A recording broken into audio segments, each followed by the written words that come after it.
I'm Jim Collison, and this is Gallup's Called to Coach, recorded on March 6th, 2025.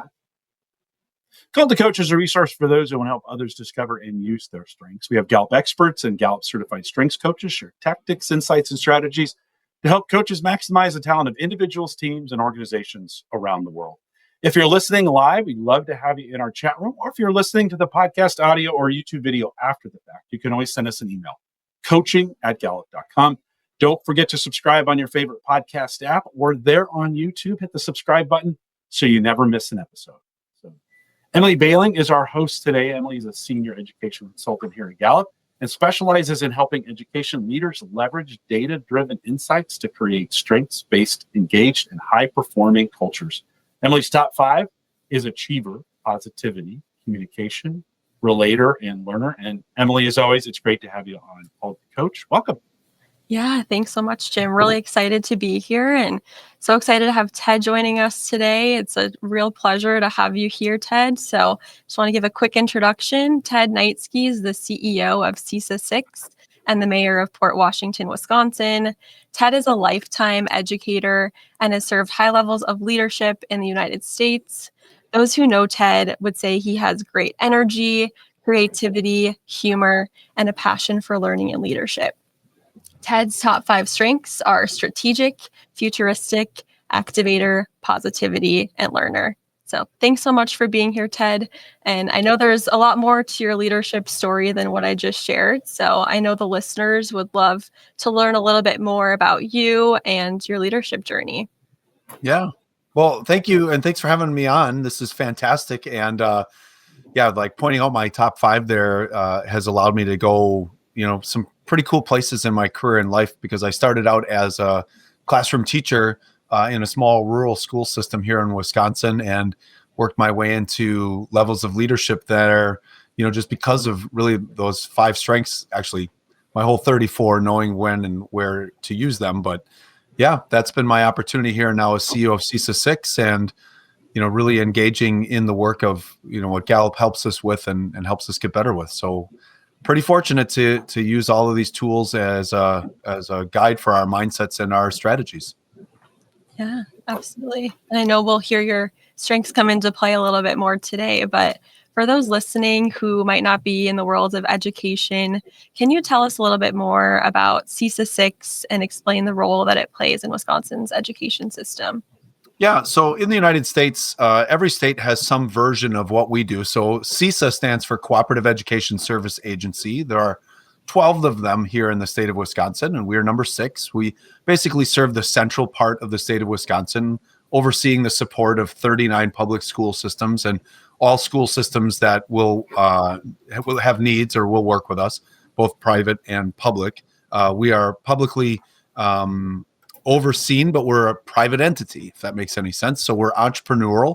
We're not funded by the government or the state or local taxes. We create contracts and services for school systems. So anything you would do in a school district, from strategic planning to teaching to staffing, all the way to like OT, PT services, right on up to specifically working with school systems on everything from referendum support to selling their school system to marketing, finances, payroll. We do it all. And we're, like I said, we're about a $40 million a year entrepreneurial corporation. And we run alternative schools and we support student learning and do all of that fun stuff for school systems in our region.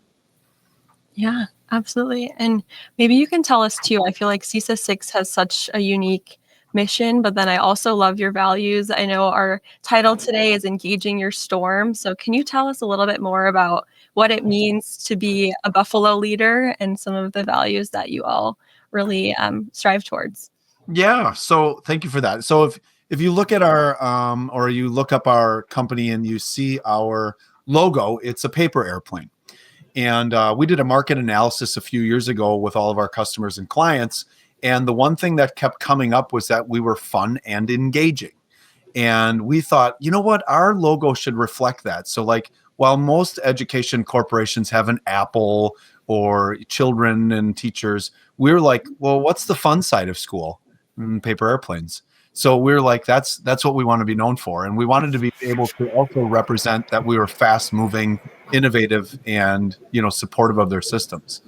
One of our core values, our number one core value, is to provide Buffalo leadership. And that's really where I was able to kind of launch into my ability to support school systems around the country and businesses around the country with that mindset. And the Buffalo mindset is very simply this. It's an indigenous story that's been passed on for generations. And what it is that the American bison, or buffalo, does a very cool behavior. And that is very, very simply that it challenges the storms that it faces. So when a buffalo is out on the plains and it hears thunder, it will turn its body and face the storm. And this is such a powerful metaphor for leaders and people that we just really captured it. It encapsulates who I am as a human being. And what it is basically thunder, turn and face, lightning, energized, storm, run. And that's what the bison does, because it has learned that the fastest way through the storm is actually into it, because those two energies going in opposite directions leads the buffalo to sunshine and starry nights quicker. Now, the inverse of that is the cow. And the cow, right? Like, it hears thunder and it's like, I don't know what I'm going to do. And it turns away from the storm it's facing. And yes, you just did hear the CEO of a company moo, but that's free.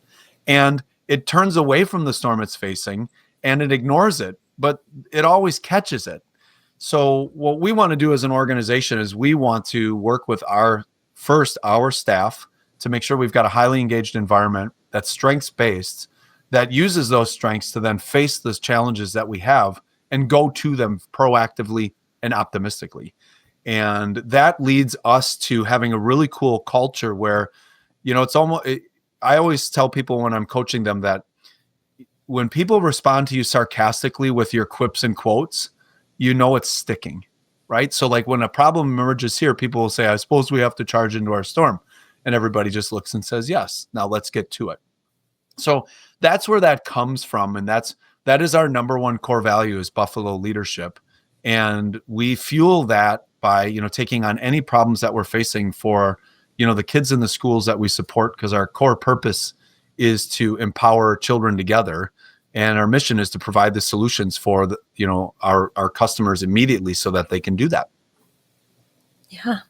I love that, Ted. And I think, like what you said, it's so unique, the culture that you've created at CESA 6. And for those listening, you might not know what the Gallup Exceptional Workplace Award is, but it's our most prestigious honor that our clients are in the highest percentile of engagement. And CESA 6 has won this award 3 times. So I think that's really a true testament to the culture that you've created, Ted, and the principles that all of your staff follow. So that gives us a great segue. We'd love to hear a little bit more about when CESA 6 as an organization first started focusing on employee engagement.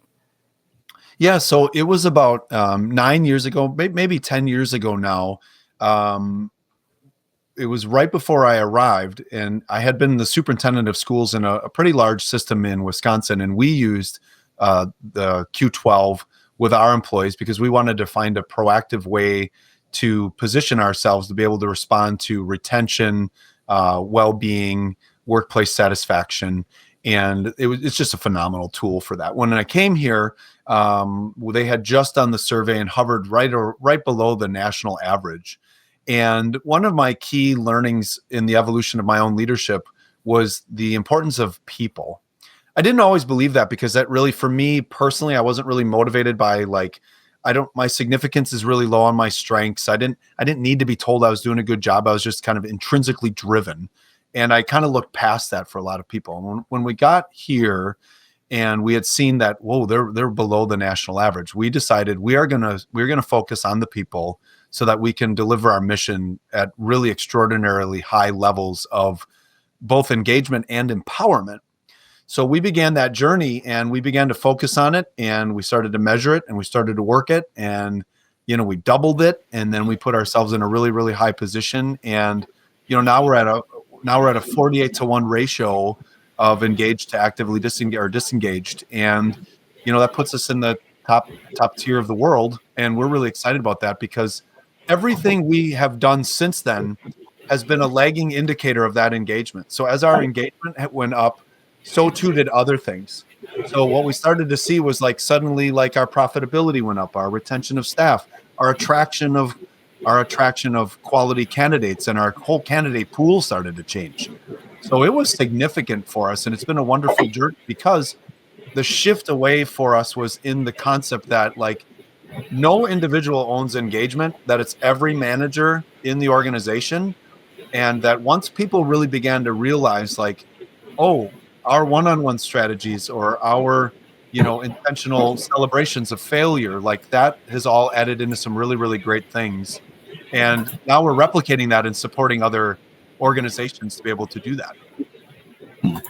Let me jump in real quick, Ted. What's that first year look like from an engagement standpoint? That you're taking a chance on asking some questions that for some folks can get very uncomfortable as you approach those first year or two. As you think back to that, what was the key to success to get it going? I mean, obviously you've been doing it a while now, but with that first year, what did you learn in that first year?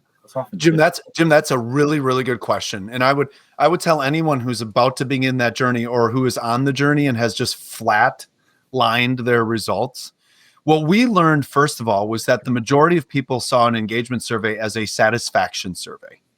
And engagement and satisfaction are not the same. Engagement is, do I have what I need to be successful? And satisfaction is, do I like what I have?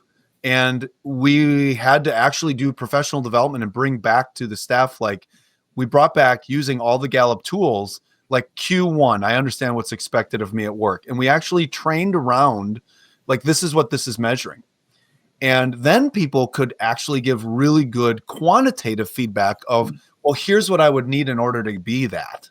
So then we could break into small teams with each project or each microculture and say like, okay, this is what needs to be provided. So for instance, one of the things that we really learned about was feedback.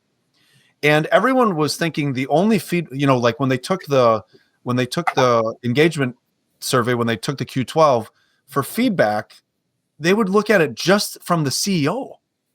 And like, we've got a tiered level here of like 13 levels of our hierarchy. And I'm not a hierarchical person, but like, I don't jump in and talk to people who are like on the road consultants and tell them they're doing a good job. What we had to actually do, and then when I launched my podcast, I did this whole conversation around like, start to look for feedback. Don't wait for feedback. And it just changed the mindset. Best friend at work, right? That's one that everybody always talks about. Like, do I really have a best friend at work? Well, once we started to talk about like, hey, a best friend at work is somebody that you can rely on, you can confide in, that you'll go to, if you need something immediately. Like, do you have that? And we saw like an immediate pop the next year. Like once people understood what it was looking for, we shot up, and we didn't double, but we went up. And then what we did every year was we took kind of the lowest three, and then we kind of hyper focused on drilling into the staff doing SWOT analysis processes and asking like, okay, so on this Q, like Q8, what are we doing well? What's our opportunity? What's our weakness? What are the threats? And then we designed strategies that we employed with energy and fidelity. And once people started to see like, hey, my team's whole mindset has changed as a result of us focusing on them, then we started to see everything else go up. So that first year was a really wonderful kind of baseline learning lesson. And I always tell people the other thing when you focus on engagement and then supercharge it with strengths is you have to recognize that you have to be patient. Nobody goes from like here to here on engagement. And if they do, it's not for the right reasons. What you will get is you'll get this kind of slow line, and then all of a sudden it just rapidly starts to move up, because it takes time for people to recognize like your care and concern for them as a person is changing, that the organization is paying attention to people. And we learned a lot. Like one of our values used to be our people. And it always drove me nuts because every organization I go in values their people. And we went on a strategic retreat about 5 years ago as an executive team. And we had a conversation about like, I brought up, I'm like, I don't like this. There's no value in our people. I want to love our people. And I inserted that word, and I bet you for 2 hours, there was a literal fight about the word love. How are we going to love our people? What does that mean? I'm like, what? And we went through and then we defined it. And then we went back and said, every decision we make has to demonstrate that we love our people. And then it has to be measured by that engagement document and survey. And once we started to look at like the dumb practices we had for, say, like emergency leave, right? So if someone, when we love our people, that means we put their family first, however they define that, whether that be, in the traditional sense, whether that be with their extended family, their neighbors, their friends. I don't care, because if we love them, we'll love who they love. And the idea of the walk of shame down to HR to say like, hey, my neighbor's stepdad's son passed away. Can I use a day for that of bereavement? And then to have the HR person to have to call the manager to say, well, you have to deny that. Stupid. How can you be engaged if you're worried about caring about someone you love while we're not demonstrating that to you? So that's what came out of that first year, was just like this intense common sense approach to their engagement. And the other thing I would say is that if your organization, if the highest level leader is not the strongest advocate for engagement, you just won't get there.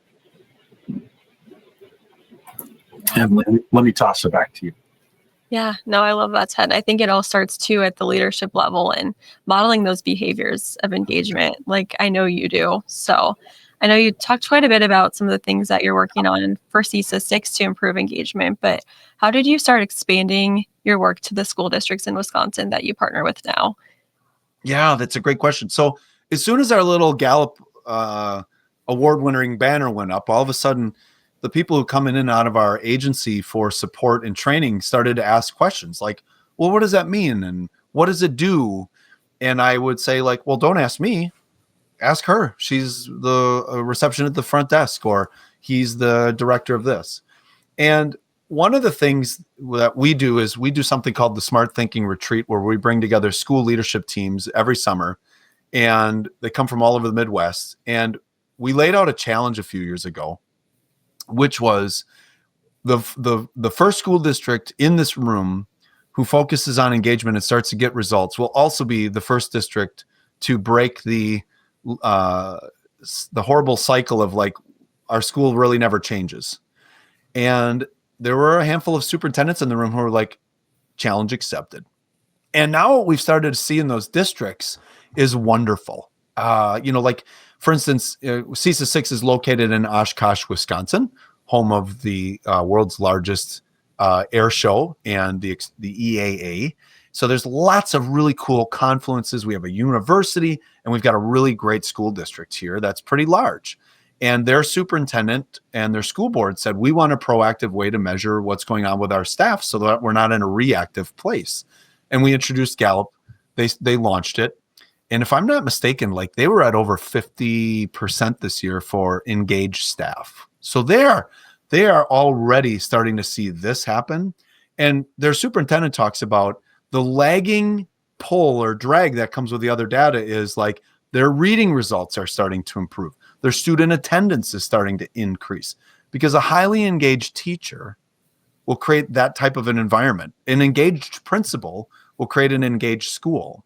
So then other systems around us started to do the same thing. Smaller rural systems, mid-sized suburban systems, and they just began to really focus on those Q12s and focusing really specifically on ensuring that they were making certain that staff was being recognized, that staff had opportunities to provide feedback, that they were demonstrating care and concern, and they were doing it twice a year so they could launch goals in the middle of the year and go from there. So it's really cool, like Kaukauna School District up in the middle north of the part of the state of Wisconsin, gets a new superintendent. His leadership team adopts the principles of engagement. They then start moving into strengths. And it's just transforming their culture to the point where that was a school system that really struggled with community engagement. Well, once they began to enjoy staff engagement and a focus on the staff, well, they go out for a referendum and they get $100+ million referendum passed from the community to build a new middle school. And everybody's now moving in the same direction. And that's driven by teachers, maintenance men and women, office staff, and support staff all feeling a level of engagement and empowerment that's transforming their system. So we work with a bunch of school districts across the state. Everywhere we go and we design and develop strategic plans, we put in there a key performance indicator of measuring that staff and then student engagement to ensure that they can proactively position themselves to charge in the storms that they're facing.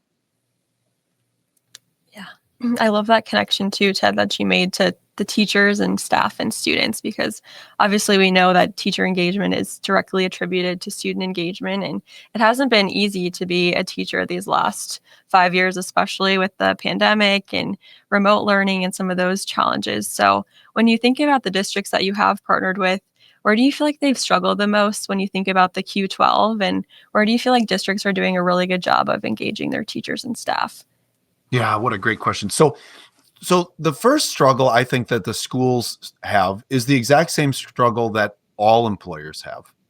And that is the same thing that I enjoyed the first year we did it, which is a misperception of what the intent of engagement is. Do you have what you need in order to be successful?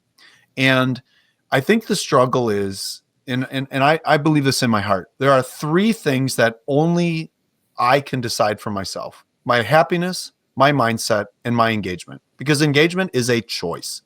I choose to be engaged. Now, a leader can create all of the things, right? Food trucks and Ferris wheels and free coffee days. That's not engagement, right? That's satisfaction, motivation. But engagement is, do I use all of those things to actively participate in solving the problems of my own environment? And that's where the struggle in education, I think, is very similar to healthcare, is very similar to manufacturing, is very similar to all industries, is that initial realization that this isn't about giving stuff to people that might be extrinsically motivated by a taco truck. This is about providing the environment so that people can intentionally and purposefully opt into those areas of engagement. Like if I'm not getting enough feedback, am I giving enough feedback? I learned that from Tim Hodges, right? Like what am I doing here locally? And then again, like I said, what the schools start to see is this evolution of moving away from a woe is me mindset to a well, I don't like this, but I need to be in a position to share solutions and strategies. And when we do our culture of continuous improvement certification program here, we always say that the 7th principle of improvement, there are 7 of them. Number 7 is fix what's bothering you. In a highly engaged environment, people know, they understand their permissions, they know their lanes. There are standard operating procedures that they help build and that they live by. And at the end of the day, they will fix what's bothering them. It's the disengaged and the actively disengaged that prefer to be a cow and cast blame and do the oh, dark clouds always follow me wherever I go. Or I'm counting off the bad thing happens, so the 2 more bad things are going to happen. In an engaged environment, what you'll see in a school is that the staff will collegially coach each other, they'll hold each other accountable, and they will be solution mindseted. And again, it all comes down to, did they choose to see the world through that lens of engagement, or are they still waiting around for everyone to satisfy them, which is an impossible task? Impossible. Yeah, I totally agree. I think engagement is a mindset, and everyone plays a role in engagement. Teachers, staff, like you said, support staff, bus drivers, food, nutrition staff. It's a whole team effort, and I think that's what makes engagement so special and unique. So I know we've talked a lot. Yeah. Let me just insert something. The language of leadership matters when it comes to just being a leader, and then focusing on engagement. And what does the leader say? What does she do? How do they act? Right. So are you predictable? And my father-in-law taught me something when I was a young man, when I was dating my now wife, his daughter. And he would say things like my starter would break on my car when I was in college, and I'm broke. I have no money, right? And I'm parking my 4-speed Ford Escort on a hill so I can pop the clutch and drive away. And he had asked me one day, he's like, why are you parking the car like down the road up on the hill there? And I told him, well, my starter popped out. And my father-in-law was a very well-to-do man. Like, he could have reached in his wallet and give me the $70 for a new starter. And all he said to me was, oh, what a great problem. I mean, you still have a car. And it just like, it framed everything. So like in an engagement mindset, like our staff, my colleagues will now say back to me, like, what a great problem. When we do have a problem, when we need to lean towards solution, nobody questions each other. They use the language like, well, I have a wondering. And it's a soft way to enter into these candid conversations. And that's what engagement's all about. It's about confronting disengaged, actively confronting and moving actively disengaged, like organizational saboteurs, out, and then creating the conditions that it is very safe to choose engagement, because in most organizations, it's very acceptable to be miserable. And if you try to counter that, it's pretty tough. And when you walk into a truly engaged environment, it's just energizing. It's refreshing. And people say things here like, if I have a bad day here, I kind of chose that. And I'm blessed. Yeah. And going back to those candid conversations too, I hear your positivity when you're talking about just the importance of having a positive mindset and taking things by storm. So can you talk more about CESA 6's strengths-based culture and the work that you've all done? You have 60 certified strengths coaches now within your organization. So I think that has played a huge role in engagement too, and that growth mindset. So can you share a little bit more about the work that you all are doing with strengths? Yeah. So the journey started when in our second year on the engagement piece.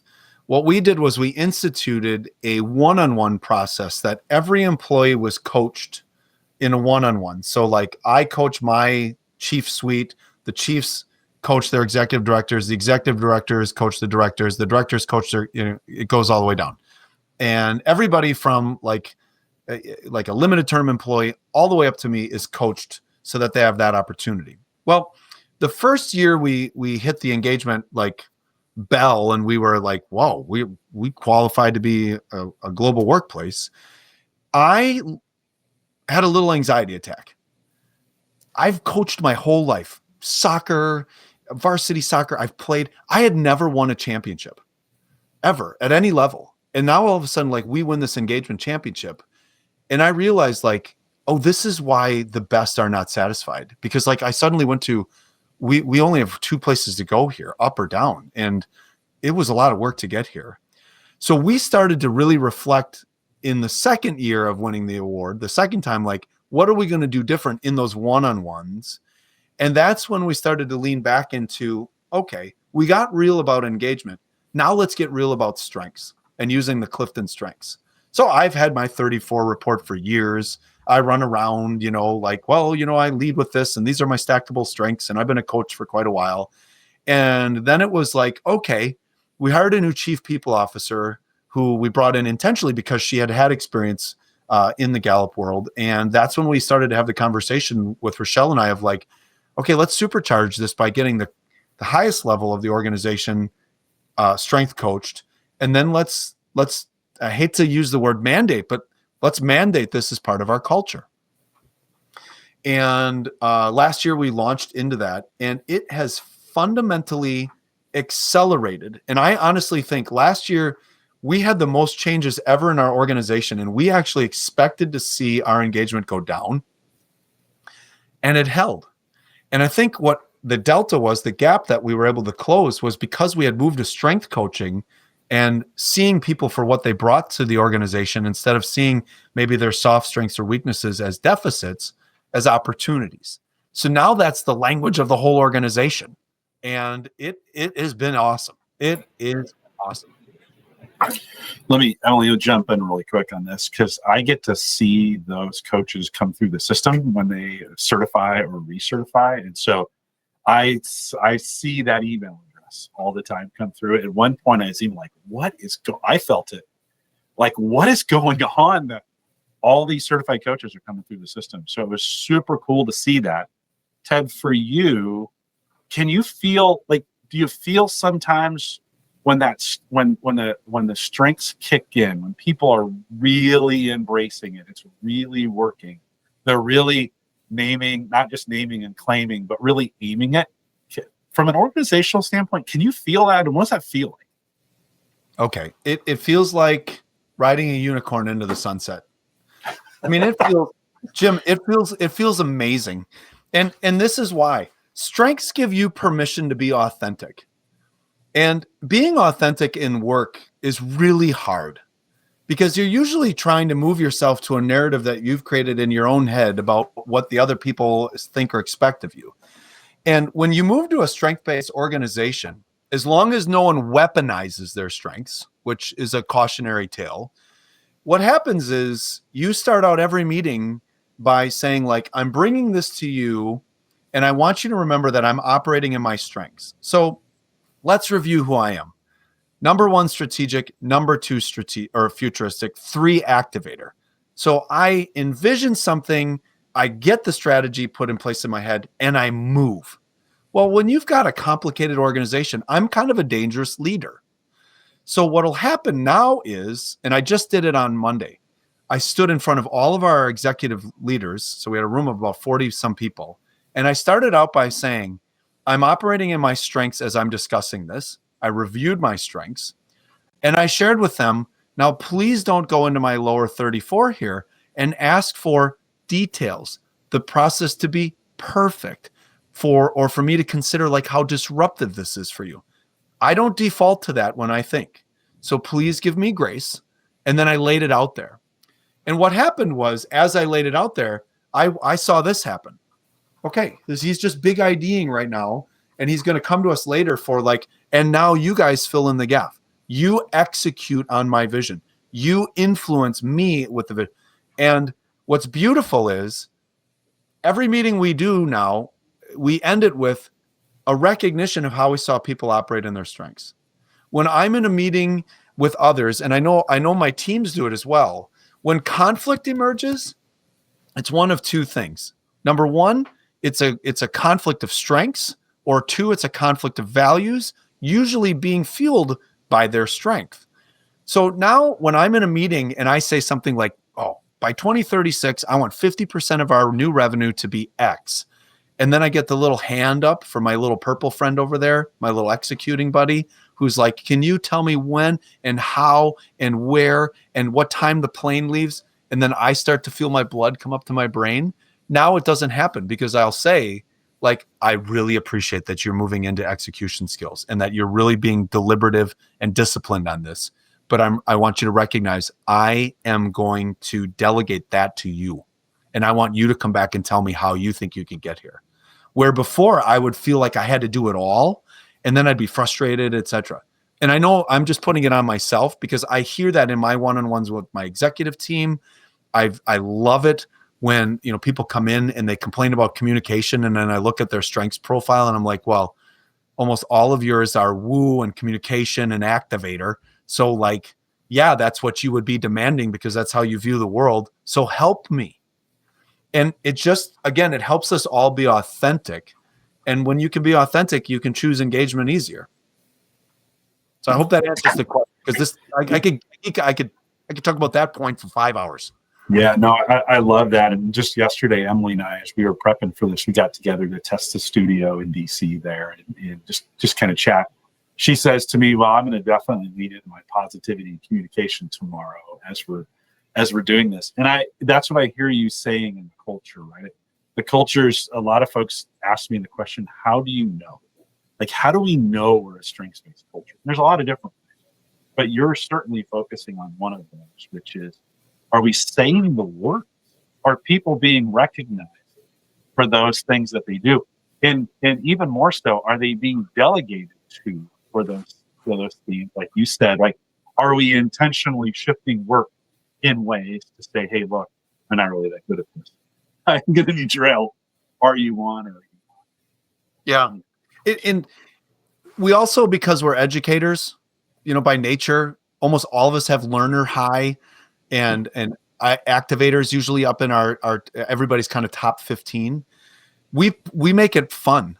So as an example, this past week, last week, I took our executive team went on a retreat. We locked ourselves literally in the Northwoods of Wisconsin in a cabin. Okay. 7 adults living together, 12-hour days. And my check-in activity, we spent an hour. I created a game, and it's simple. It's a PowerPoint slide deck, but I used the 34 strengths, but then I put like behaviors. And what everybody did was everybody got a note card, and they would put the name there, so they put Ted in green because I lead strategic, and they put Jason in purple because he leads executing. And then what I did was I said, like, there's a prize if all 7 of us ever say that this person leads with that strength for this piece. So like, one of them was can navigate the G drive, right? So like 6 people put Jason up and 1 person puts Rochelle up. And we're like, oh, we were so close, right? But what are we doing? We are normalizing strengths for our behaviors. And I think that's the gap of a lot of organizations, right? They'll put your top 5 on the name on the door, but how are you normalizing it, right? So like one, can bring sunshine to a cloudy day, right? So then it's like you see Jean Marie and you see Aaron's name, and then it's like 6 different names of 7, and it's like, see, this is great. We're recognizing all of our strengths, and we just kind of rapidly went through it. I'll be happy to share it with you because it's not copywritten, but it's a great little tool because it's like one of them said, seriously serious, right? And then who's going to get tagged on that one, right? A maximizer. God bless them, right? But a maximizer is going to be like, well, that person, or I don't know. There's so many strengths that could be seriously serious. Yeah. But it was just fun because we kind of ripped through it. Like first person to make a hot dish when someone else is sick, right? And then whoop. So I think there's no right answer to some of those. It's right because strengths can combine and folks can find where they're at, but it's the discussion, right, that you're having around that makes the difference. So, Emily, let me toss. I was going to say, and the regular reminder that like we are all operating within these strengths, and when we start to recognize them, it's kind of like, I don't know if you ever saw National Lampoon's what was their college movie? I'm fogging out. Animal House. There's the scene in Animal House where like John Belushi goes off on this tirade, and he's totally wrong about all of his historical references, but somebody says he's on a roll, let him go.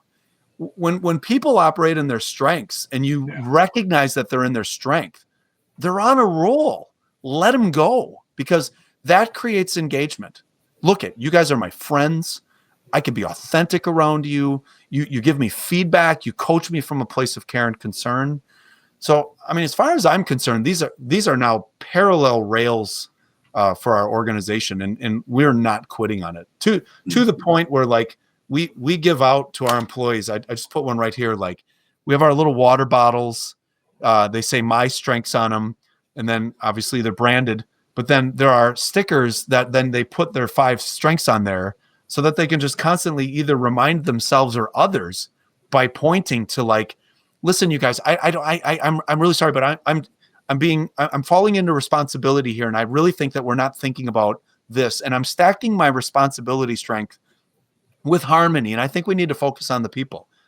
Nobody's going to punch back at that and be like, you don't matter, shut your face. It's like, well, that's a really good point. Thank you for bringing that up. And it allows you to step into that space with confidence and authenticity. Emily, let me throw it back to you.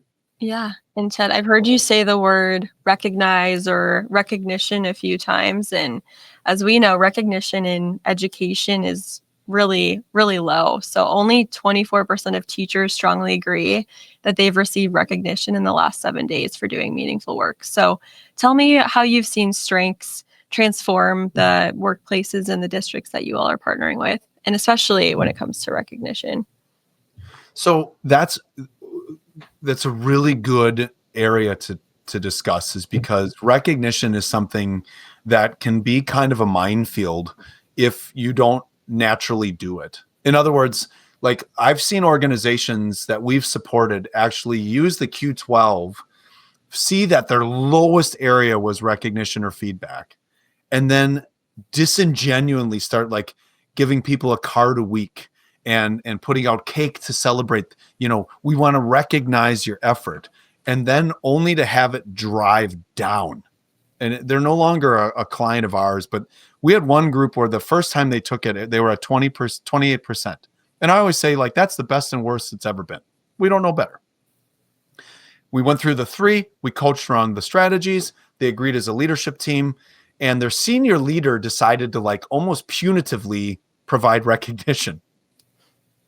That was in the fall.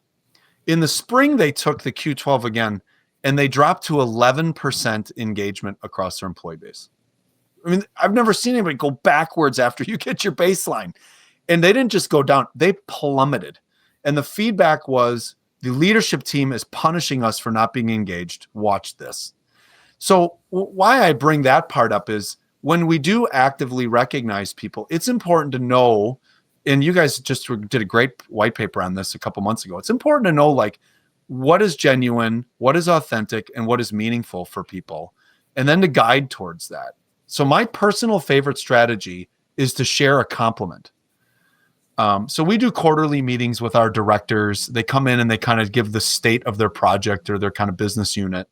And then when we're all done, we ask them, celebrate with us, the senior leadership, a member of your team, and then tell us why and what they did. And what we've done is we've become very intentional about, like, because I truly believe the best compliment for me when I was little was when I heard my mom say to my dad, like, hey, I went to parent-teacher conferences and Teddy's really doing well in X class. When my mom would come and say it to me, I felt good. But when I overheard her like proudly telling my grandma or why can't you be more like your brother to my little brothers, it was like, oh, she really knows what I'm doing. So we then send a very personalized note to staff. And what's fun for me is then I'll be, doom scrolling through LinkedIn before trying to fall asleep.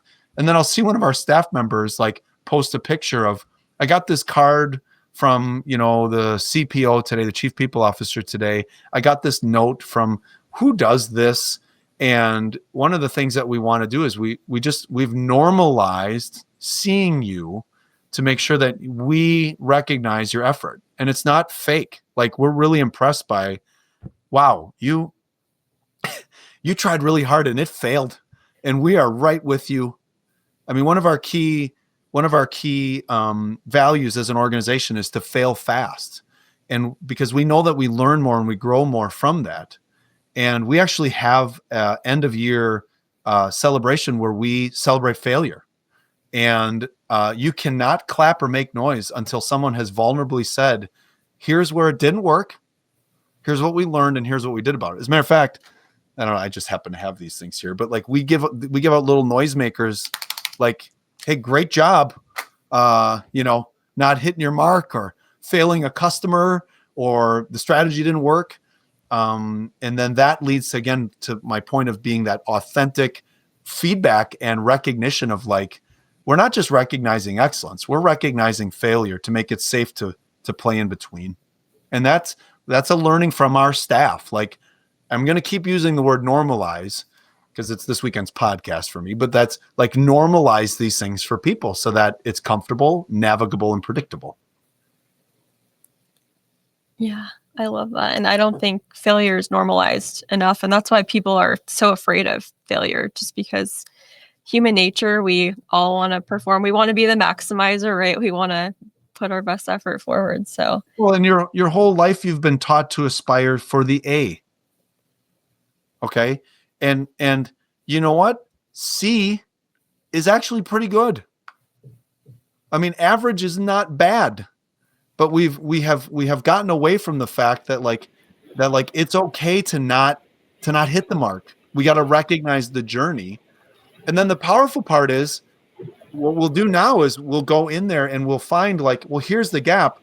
You need to find somebody with these strengths to complement this project for you or this process with you, because it's a blind spot.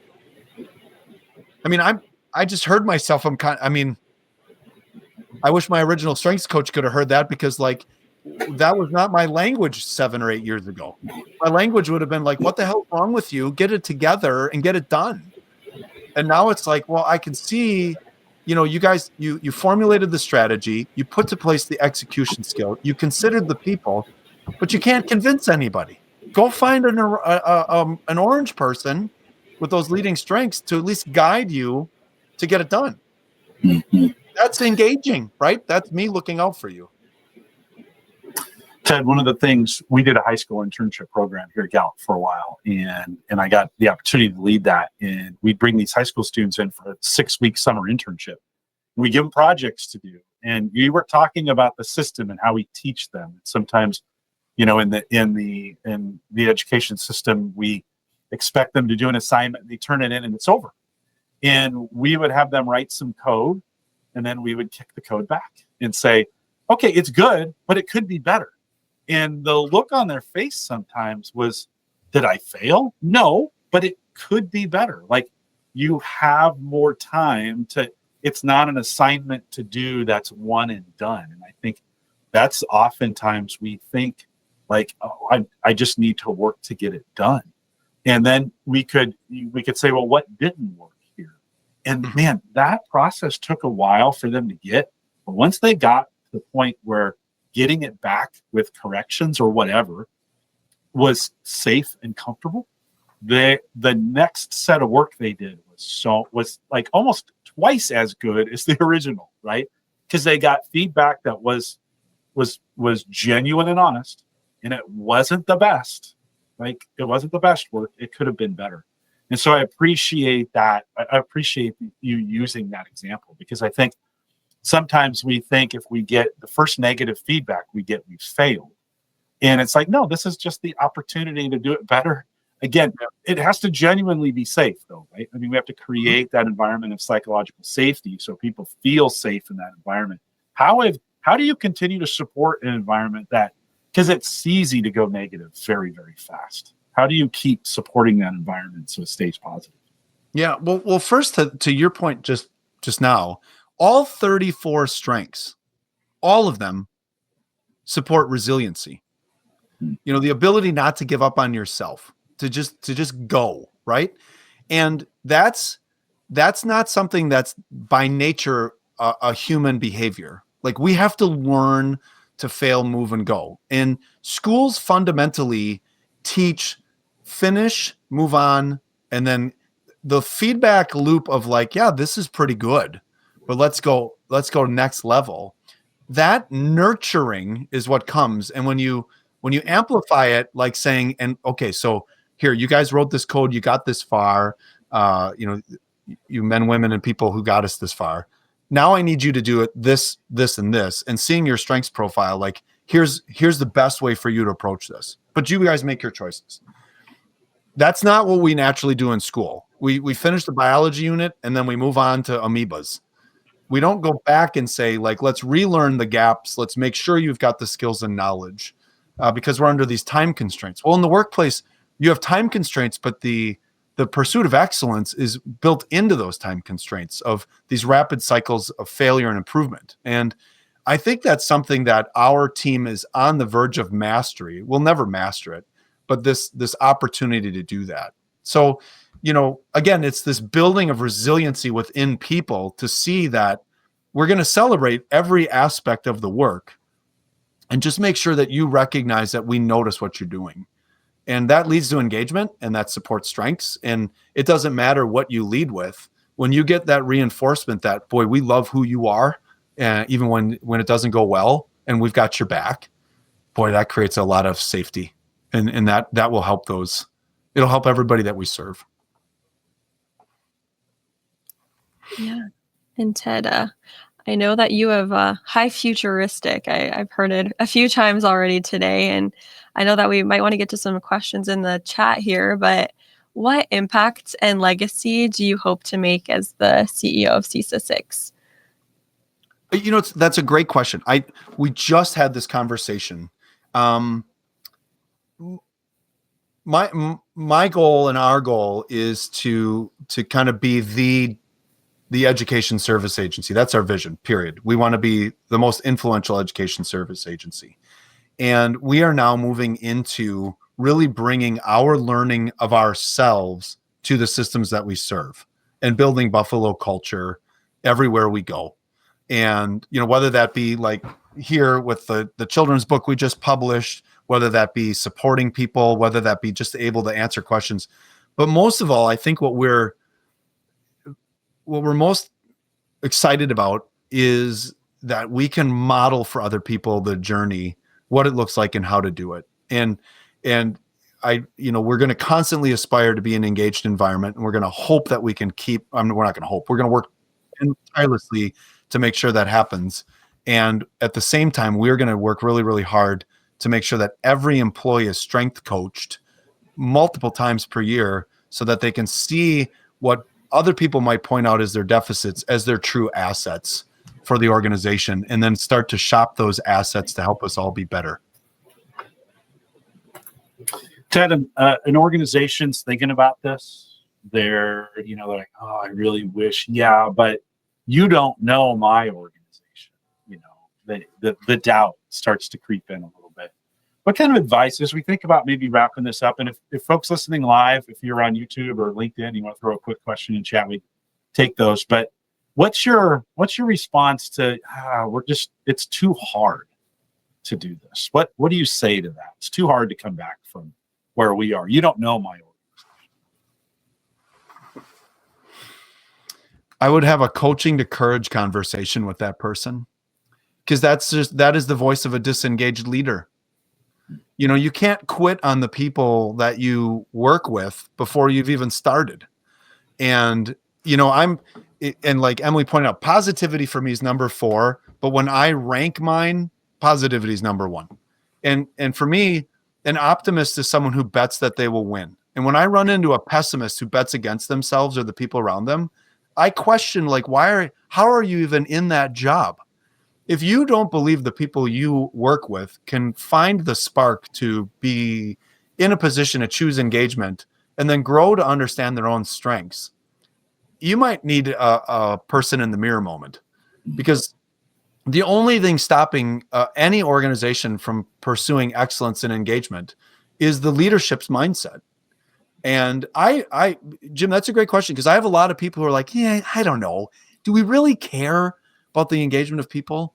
Well, okay, let's look at the facts. There are less people in the world right now, especially the United States, to take the jobs that we need them to do in the future. Everybody's running around thinking AI is going to replace everything. It's not. It's the people who can use AI who will replace those of us who refuse to do it. It's the next generation that's coming up who is advocating for their own well-being and moving fast if they work in an organization that they don't feel cares for them. So we're not a rub a little dirt on it and get over it society anymore. We are finally to a point where people recognize that when my heart hurts, it's like a sprained ankle. And if my organization doesn't demonstrate care and concern for my well-being through my engagement or my strengths, I'm going to go shop until I find one that has. And if any of you work for someone who doesn't care about it,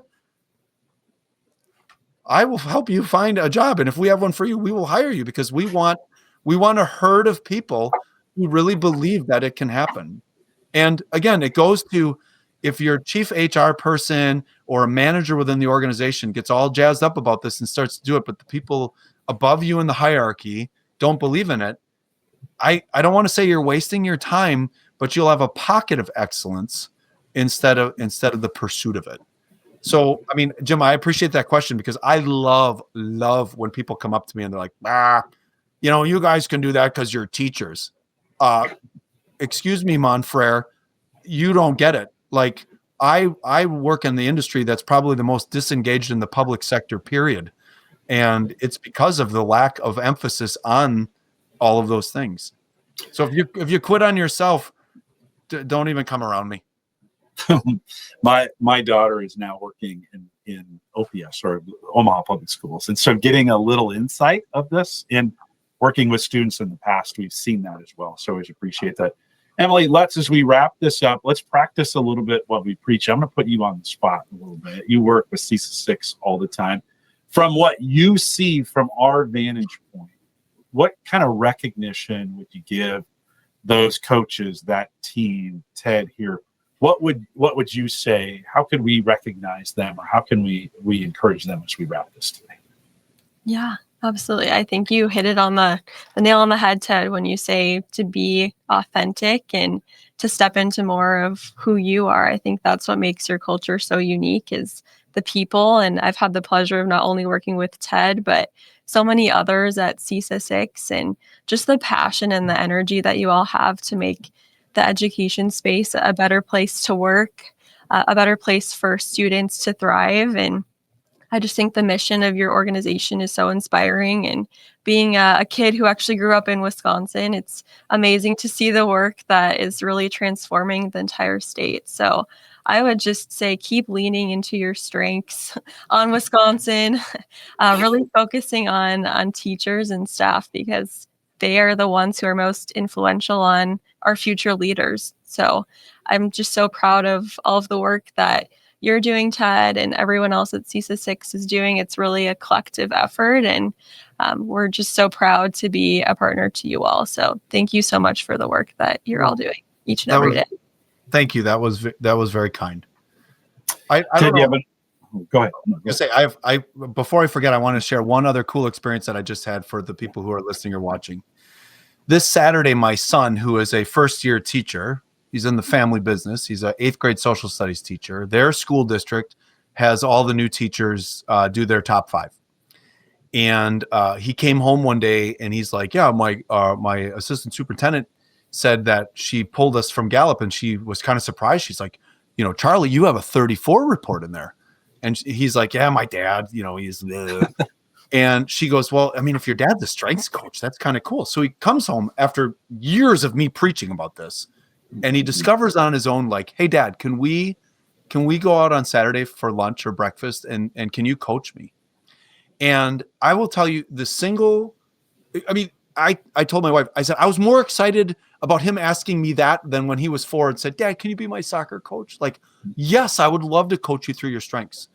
And we had this unbelievable conversation, because every pinch point he has professionally is with a colleague who has one of his lower 30 through 34 as their strength. So like this, he has these people in his life who are achievers, and achievers 34 for him.